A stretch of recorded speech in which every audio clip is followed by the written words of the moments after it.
ஆண்டுக்கு ஆண்டு திருவள்ளுவர் திருநாளுக்கு பெருகி வரும் தமிழர் கூட்டம் திருவள்ளுவரின் பெருமையும் செல்வாக்கும் ஓங்குவதை காட்டுகிறது. திருவள்ளுவர், திருக்குறள் என்பவை வெறும் இலக்கியம் மாத்திரம் அல்ல. திருவள்ளுவரை பண்பாட்டின் அடையாளமாக, வரலாற்றின் அடையாளமாக, இனக்குறியீடாக நாம் பார்த்து பழகியிருக்கிறோம். திருவள்ளுவர் தமிழர்களின் ஞான அடையாளம்.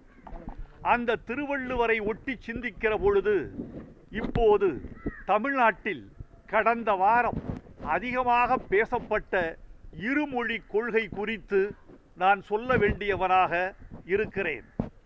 2 முன்னாள் துணைவேந்தர்கள் முன்னிலையில் என் கருத்தை நான் முன்வைக்க விழைகிறேன்.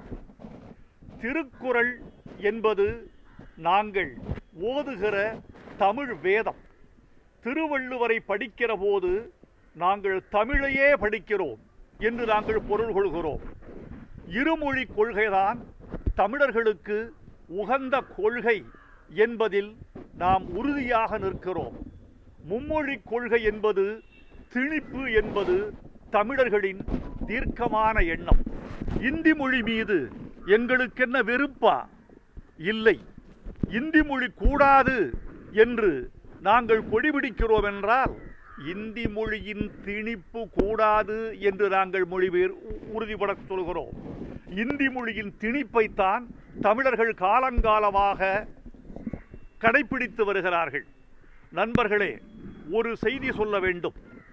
ஆங்கிலமும் தமிழும் தமிழர்களுக்கு தாய்மொழியாகவும் உலக மொழியாகவும் திகழ்கிற போது இந்தி என்பது, இந்த 3ஆம் மொழி என்பது திணிப்பாகி விடுகிறது.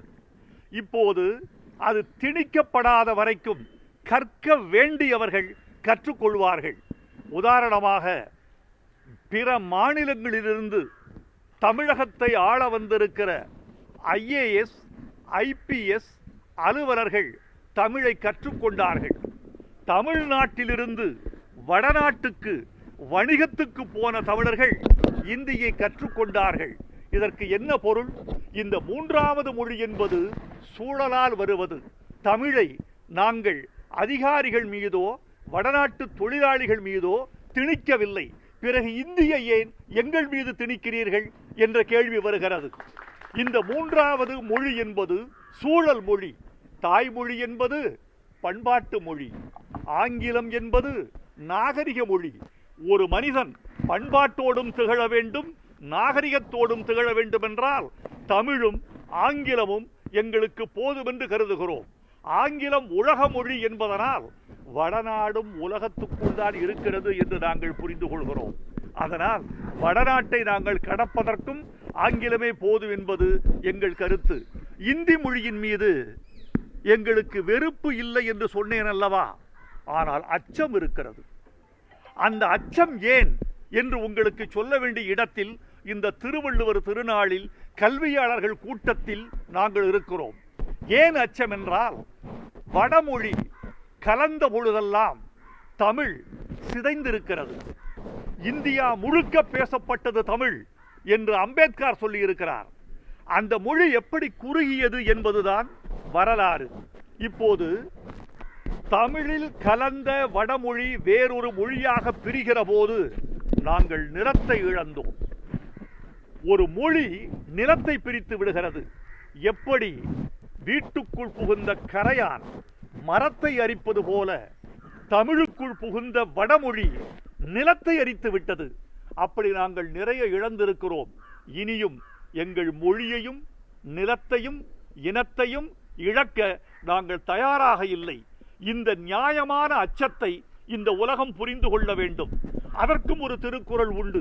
அஞ்சுவது அஞ்சாமை பேதமை, அஞ்சுவது அஞ்சல் அறிவார் தொழில். எனவே அஞ்ச வேண்டியவற்றுக்கு நாங்கள் அஞ்சுகிறோம்.